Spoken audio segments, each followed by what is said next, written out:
Welcome to As the Crow Flies Hiking. Knowing what I know now, this is what I would say about ultralight gear. A lot of people ask me, what would you suggest? And I say, well, you know, that's a really personal thing.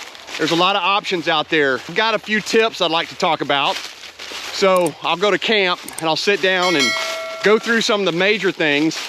Let's get into it.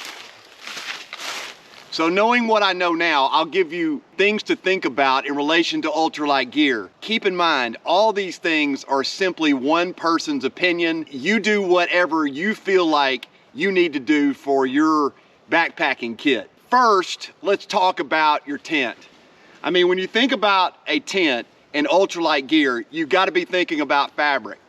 For me, the Dyneema fabric was the perfect solution for all the things that I wanted in a backpacking tent.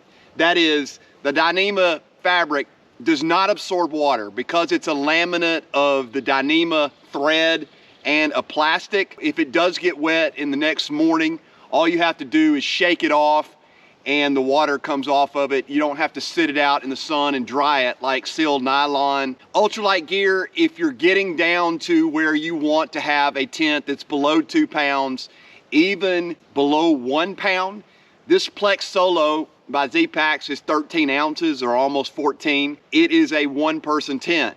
That's another thing you've got to consider, knowing what I know now about ultralight gear, is whether you want a 1 or 2 person tent. If you're going to get a 2-person tent and you want sil poly, you're gonna be close to 2 pounds, sometimes even 3 pounds, depending on what you get. There's ultralight versions of sil poly and sil-nylon that get you below 2 pounds. For me, I wanted a 1-person tent that I could at least get some of my gear in. And the way this tent is designed, you have room to sleep in, but it also has a little bit of a diamond shape in the back that gives you room for your gear. So that's something you got to think about in relation to ultralight. If you're going to get a 1-person tent, there's a lot of 1-person tents that only gives you room for your body and nothing else. And then you've got to find places to put all your gear. If it's under the vestibule, maybe you use a compactor bag or some sort of trash bag to put your backpack in, but all your gear is in there. And then you got to be thinking about, do I want a 2-person tent so that I'm using it as 1 person and then have all my gear in the tent? But once you get to a 2-person tent, do you want a 2-person tent that has tent poles, or do you want a 1 or 2-person tent that has a trekking pole design to keep your tent up? For me, I wanted one that just has 1 trekking pole. The 1 trekking pole is weight. If I have to carry 2 trekking poles, then I have to carry the extra weight of a 2nd trekking pole. If you get an ultralight tent that's gonna have pole design on your tent, then that's gonna be weight.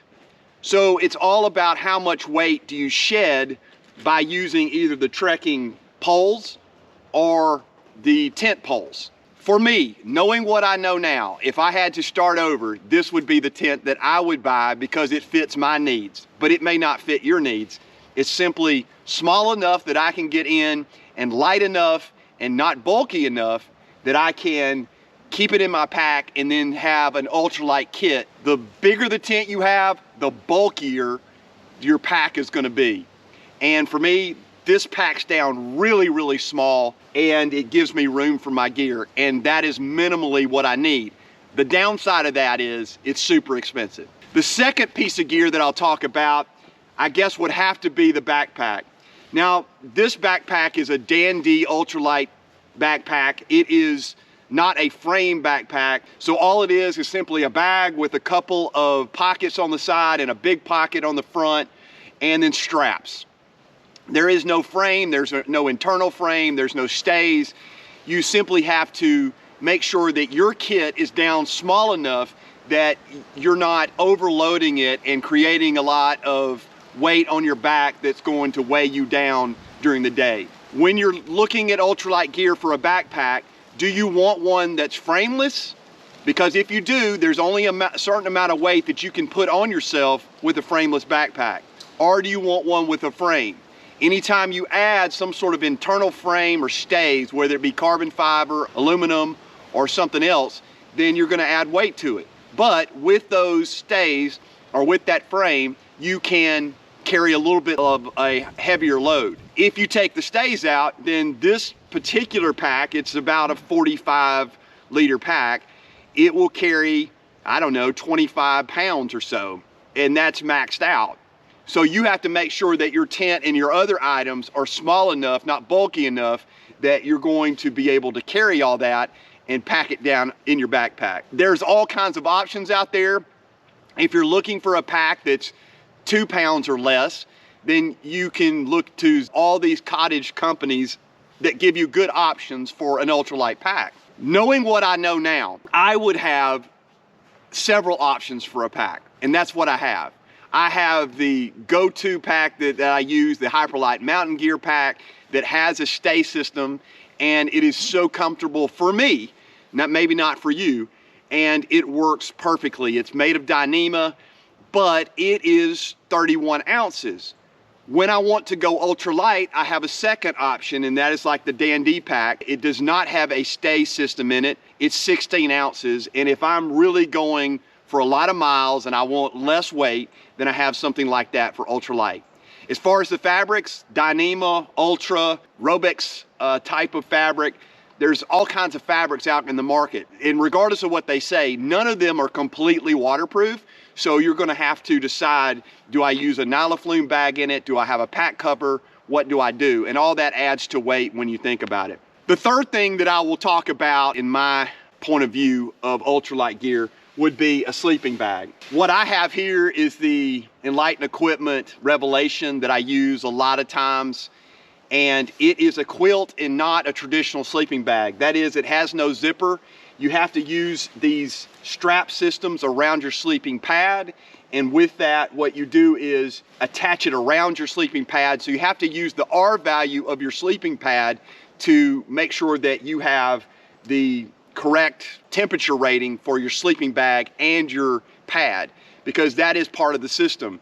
If your pad does not have a higher R rating that keeps the reflection of heat back to your body, then you could be in a bind. Do you want a quilt, or do you want a traditional sleeping bag that has a zipper? When you add the zipper, you're adding weight. However, the downside is you may have a little bit of a draft depending on how tight you do these straps around the pad. And then you gotta be thinking about which temperature rating do I want on my quilt. Do I want a quilt that's 10 degrees or 20 degrees or 30 degrees? And that's all gonna depend on what type of backpacking you do, where you go, and what kind of weather you have in your particular area of the country.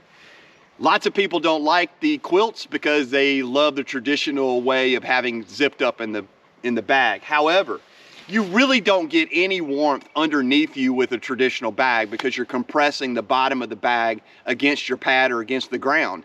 So I've always felt like the quilt is the way to go because I just use my sleeping pad for the R rating. That gives me the heat that I need underneath me to keep me from getting cold. Knowing what I know now as far as the sleeping bag, I will say that my choice was this particular quilt for the traditional times, early winter, early spring. I use this particular quilt. In the summer, I use a Get Out Gear down blanket. And then when it gets really cold, I also have a quilt that is a 0 degree, but I'm in the southeast, so I don't really have the really cold temperatures that people have up in the northwest or out in the northeast. And then the last thing you want to consider when buying ultralight gear with any of this, because some of these things are very expensive, you got to be thinking about customer service. Ultimately, you got to be considering ultralight gear is not as durable as the traditional gear,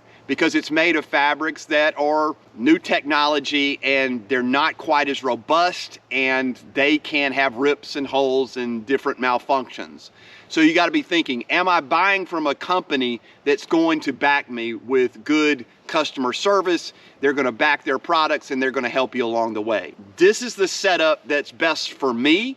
It's probably not best for you. It all depends on what you want, how much weight you want to carry, but most of all, it really depends on what your budget is. I would like your comments and feedback, so if you could, down below, tell me what your considerations are when you go to buy ultralight gear. Thank you guys for watching this episode of As the Crow Flies Hiking. I hope you got something out of it. If you did, please comment below. Tell me what your thoughts are about ultralight gear, knowing what you know now about it.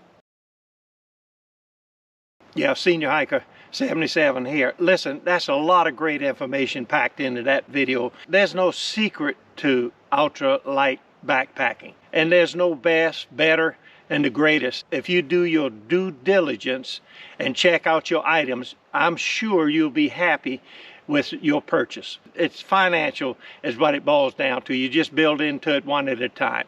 That's all I got to say. Great information. Thanks, Brad. Think you did a great job. Thank you, John. Appreciate it. All righty, buddy. That's Senior Hiker 77. I've wanted to get his take on ultralight gear. Take that to the bank. That's some good information to think about for ultralight backpacking.